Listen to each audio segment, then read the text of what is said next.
네, 안녕하세요. 한국체육사 임난희 교수입니다. 우리가 지난 시간에는 고려시대의 체육에 대해서 학습을 했습니다. 자, 이번 시간에는 조선시대의 체육에 대해서 학습을 하도록 하겠습니다.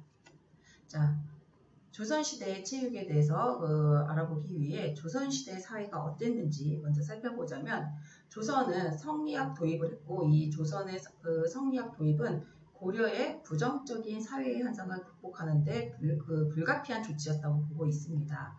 따라서 이 고려시대에 성행한 귀족 중심의 체육활동 등은 조선시대에 오면서 정치, 사회적인 영향으로 거의 자치를 감추기 시작을 합니다. 하지만 이 문과제도에 의한 시험 과목들이라든가 특히 활쏘기는 무인들에게 매우 중요하게 다뤄졌을 뿐만 아니라 문인들에게는 덕을 함양하거나 평가하는 수단으로 사용되었기 때문에 국가적으로나 교육적으로 굉장히 권장된 것으로 알려져 있습니다. 또한 지배층에 권장되거나 즐겼던 이 체육활동 등은 일반 민중에게 밀려 내려가게 되면서 그 방법이라든가 도구 등이 간이화되고 유희화되면서 사회 저변으로 확산이 되기 시작했습니다. 간이화되고 저변화되는 이유에는 이제 귀족들은 이러한 도구들이 있어서 그때 당시 참여를 할 수 있었지만 서민들에게 그러한 도구들이 없었기 때문에 점차 간이화되고 간편화되면서 점차 사회 변이에 저변 확대에 도움이 되지 않았을까라는 생각을 합니다. 다음으로는 이 조선시대는 또 유교적 관료 국가였다라고 써여 있죠. 이 조선이 고려가 불교를 숭배했던 것에 비해서 조선은 불교를 배척하고 유교를 숭상하는 배불 승률을 철저한 국가 이념으로 받들어 세우기 시작했습니다. 따라서 이 조선 사회는 정치, 경제, 문화, 사회, 교육 등 모든 분야에 있어서 유교를 근간으로 체계를 구축하기 시작했습니다.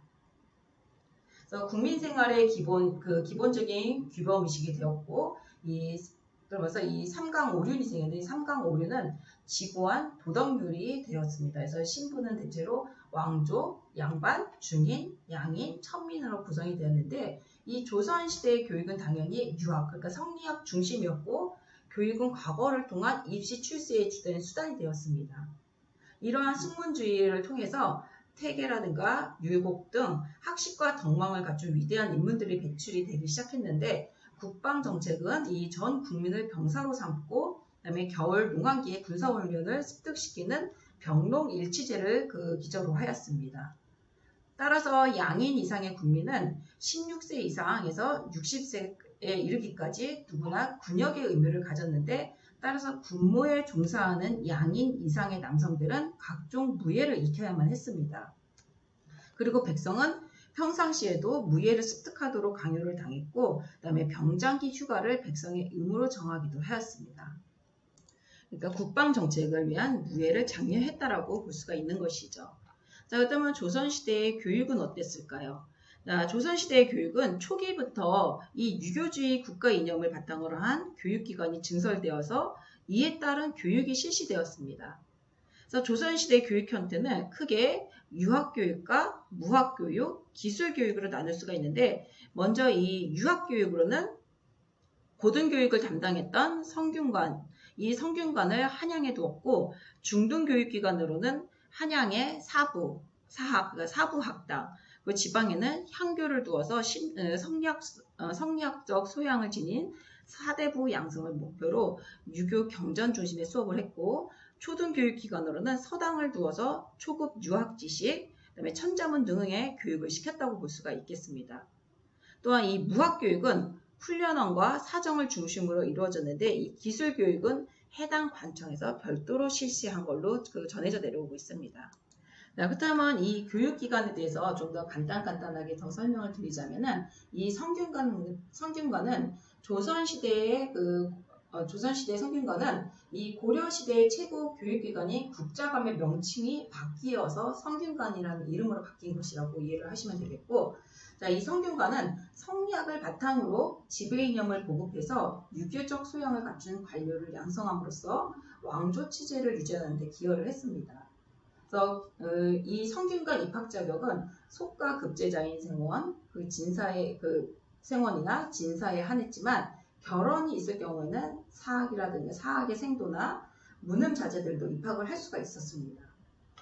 또한 이 성균관의 교육과정은 경사와 강의와 과문의 제술로 이루어졌고 사서오경은 주자의 주석을 중심으로 하여 가르쳤는데 이것은 이제 학생들의 관내 생활을 유교적 의례에 따랐기 때문에 대부분 자치적으로 운영이 되었습니다.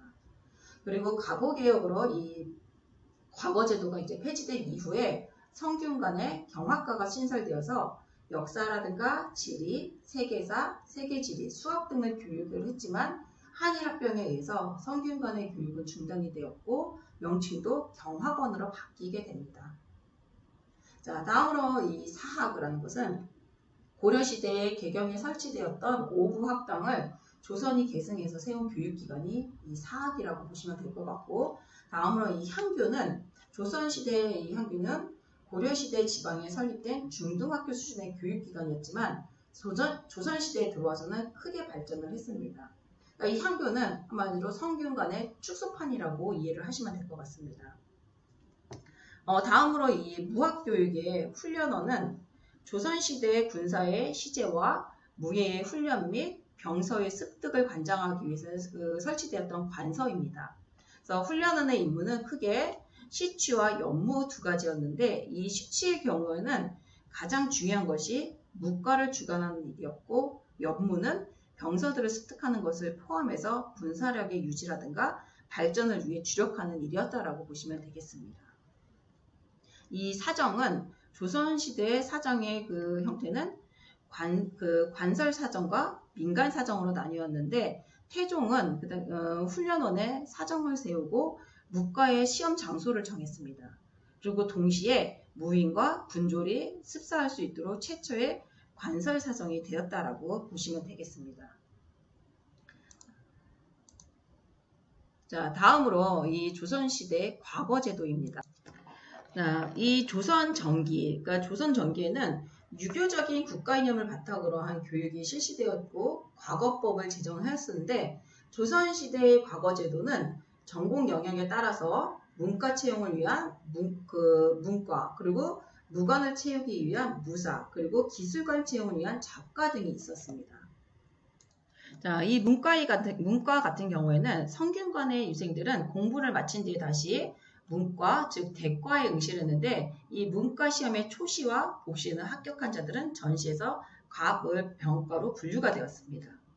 또한 이 문과는 조선시대에는 기예를 위주로 보는 시험을 시취 또는 취재라고 하였는데 시취에는 문과를 보기 위한 예비적인 시험 그리고 문과에 급제한 자를 관직에 임명하기 위해서 행하는 시험 이미 해임된 자를 재차 임명하기 위한 시험 그 복록 없는 군관에게 복록을 주기 위한 시험 등이 여기 문과제도에 있었다라고 볼 수가 있겠습니다.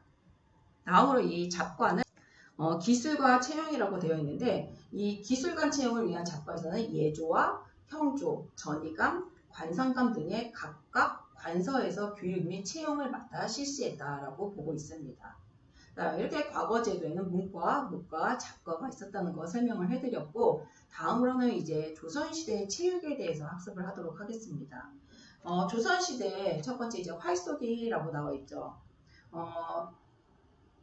일단 이 조선시대의 체육은 국방적이고 오락적인 신체활동과 구별이 되어서 건강 또는 교육적 성격이 있거나 그 외적인 신체활동을 중심으로 다루어졌었습니다. 특히 이 활쏘기 같은 경우는 국방적 중요성과 함께 선비가 갖추어야 할 덕목으로 굉장히 평가되기도 했는데 무예 활동과는 구별이 돼서 그 내용이 담겨져 있었습니다. 자, 그럼 다시 첫 번째 활쏘기에 대해서 설명을 해드리자면은 이 활쏘기는 조선시대의 이 활쏘기 무인에게서는 문과시험의 한 과목으로서 문인에게는 덕을 함양하거나 덕을 평가하는 수단으로 사용이 되었습니다. 그러다 보니까 국가적으로나 교육적으로 굉장히 권장되었던 그 과목 중에 하나인데 조선 최고의 그 고등교육기관인 성균관에서는 대사례를 행하기도 했습니다. 성균관은 문묘, 명륜당을 비롯해서 교육에 필요한 13종의 건물이 있었는데 그 중에 6일각에서는 활쏘기 교육이 실시가 되었다고 합니다. 그래서 이 우수한 활쏘기 실력자는 그 나라의 제사에 침례할 인물로 뽑히기도 할 정도로 이 활쏘기가 굉장히 중요시 다뤄졌었는데, 이처럼 조선시대의 활쏘기는 무인뿐만 아니라 문인 그리고 일반 백성도 익히고 즐긴 체육활동이라고 볼 수가 있겠습니다. 그래서 일반인에게도 사정을 중심으로 이루어졌는데, 여기서 실시된 경기적인 궁술대회를 편사라고 하는데, 이 편사는 또 5인 이상으로 편을 나눠서 활을 쏘는 경기를 할 정도로 이 활쏘기가 굉장히 성행한 것을 알 수가 있겠습니다. 다음으로 이 격방은 막대기로 공을 쳐서 구멍에 넣는 경기로, 지금으로 생각하면은 골프와 유사한 그 게임이라고 이해를 하시면 될 것 같고, 양생이라는 것은 동양의 이제 건강 개념이라고 보시면 되겠습니다. 다음으로 이 할인신방은 병을 예방하는 수양 혹은 심신 차원에서 실시되었던 것으로 이해를 하시면 되겠습니다. 그래서 이 조선시대의 체육에는 활쏘기가 가장 성행을 했고, 그 다음에 그 격방, 양생, 할인신방이 있었다라는 것까지 여러분들이 기억을 해주시면 되겠습니다. 자, 그렇다면 조선시대의 무예에 대해서 학습을 하도록 하겠습니다. 자, 이 조선시대의 무예는 무인을 선발하기 위한 그 묵과제도 중에 무예 실기시험인 궁술, 그리고 격구 등을 중심으로 살펴봤었는데, 이 고려시대의 무인 선발을 위한 무예, 수박회를 첨부했었고, 정조의 명예에 의해서 완성된 종합무예서인 도보 통지 등을 다루었는데, 거기에 있는 내용들이 이제 궁술과 격구에 대해서 설명을 해드리자면은, 이 궁술은 묵과시치의 아주 중요한 과목으로 이용이 되었습니다. 그래서 임금이 갖춰야 할 덕목인 무인이 필수적인 무예로 그 궁술이 여겨졌었는데, 이 궁술의 무예 시험은 활이 목전, 철전, 편전, 기사의 4과목으로 치러졌다고 합니다. 이 궁술이 얼마나 중요했는지를 알 수 있는 내용 중에 하나가 난중일기에서 이순신 장군이 거의 매일 활쏘기 연습을 하였다라고 써져 있습니다. 그래서 임진왜란 당시 이순신에게 활쏘기는 다음과 같은 매우 가치가 있었다는 내용이 적혀져 있는데, 첫째로는 활쏘기는 일본의 조총과 맞서 싸울 수 있는 무예로서 전투에서 이길 수 있는 자신감을 불러일으킨 촉매 역할을 하고 있다. 그리고 활쏘기는 단순히 군사적 목적에 국한된 신체활동에서 벗어나서 사회적 친교의 수단으로 높은 가치가 있다. 세 번째, 이 활쏘기는 특정한 일과가 없을 때에는 모든 공무를 마친 후에 행하도록 하였다. 그래서 여가 시간에 능동적인 여가활동으로서 활쏘기를 하였다라고 적혀져 있고, 네 번째, 이 활쏘기는 장수들의 덕을 함양하는 수단으로서 뿐만 아니라 평가의 수단으로 사용이 되었다라고 써 있는 걸로 봐서 이 궁술이 굉장히 중요시 여겨졌다라는 것을 한 번 더 알 수가 있겠습니다. 자, 다음으로 이 격구는 고려시대에 인기 있던 이 귀족 스포츠 격구가 조선조에 들어와서는 비난을 받기 시작했습니다. 그렇지만 그 자체가 능숙한 말타기 능력과 체격, 그리고 정신적으로는 용맹함을 요구하였기 때문에 국방적 의미로서 구술적 가치는 높이 평가가 되었는데, 이에 따라서 군사를 담당한 병조에서는 격구를 묵과시험의 한 과목으로 실시했다고 합니다. 또한 문신들이 격구 배청론을 펼쳤을 때도 세종은 그때 당시 세종은 격구가 유의뿐만 아니라 무예적인 가치가 있었음을 증명해 줄 정도로 굉장히 강조를 했다고 하고 있습니다. 그래서 이것처럼 세종이 일정한 격구의 무예적 가치 때문에 격구가 무술훈련에 필요하다는 사상은 조선조까지 계속되었고, 묵과제도에서도 중요한 과목의 하나로 취급되었다라고 전해져 내려오고 있습니다. 그래서 이 조선시대의 격구는 고려시대의 유희적인 성격이 강한 무예 활동에서는 좀 벗어나서 승무와 묵과의 시험 과목 형태로 존재했다라고 이해를 하시면 될 것 같고, 그 밖에도 수박기는 고려시대부터 계승이 되어진 종목으로서 일종의 격투기라고 보시면 될 것이고, 다음으로서 이 무예서는 무예 도보 통지로서 정조시대에 편찬된 것입니다. 그래서 이 무예서는 이 무예서는 하나의 그러니까 교과서적인 내용이죠. 그래서 책의 실제 훈련에 도움이 될 수 있는 것들을 자세 중심적으로 설명이 되어 있는 게 이 무예서라고 볼 수가 있겠습니다. 자, 이렇게 해서 지금까지 조선시대의 체육활동, 조선시대 무예에 대해서 설명을 해드렸고, 자, 다음 시간에 여러분 다시 찾아뵙도록 하겠습니다. 자, 수고하셨습니다.